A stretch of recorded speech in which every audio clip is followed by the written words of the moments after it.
এদিকে তার মুখময় লেগে আছে গুড়মুড়ি। সেই সময় পাশের একটি ইঁদুরের গর্ত থেকে একটি ইঁদুর বেরিয়ে বড় বউয়ের আশেপাশে ঘুরতে থাকে।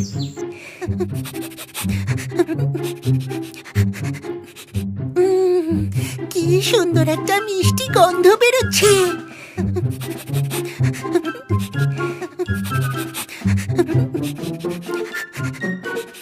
এই তো মুখে কত খাবার লেগে রয়েছে। কি সুন্দর খেতে, এমন সুন্দর মিষ্টি খাবার এর আগে কখনো খাইনি।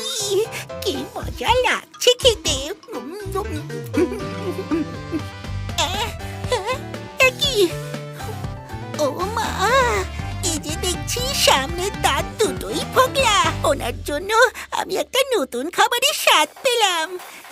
ওনাকে তাই ধন্যবাদ হিসেবে কিছু উপহার দেওয়া উচিত। দুটো দাঁত উপহার হিসেবে তাহলে দিয়েই দিই। এই বলে ইঁদুর গর্তে ঢুকে একটা করে দাঁত এনে বড় বউয়ের মুখে বসিয়ে দিল। এদিকে বড় বউ ঘুমিয়ে থাকায় এই ব্যাপারে কিছুই বুঝতেও পারল না।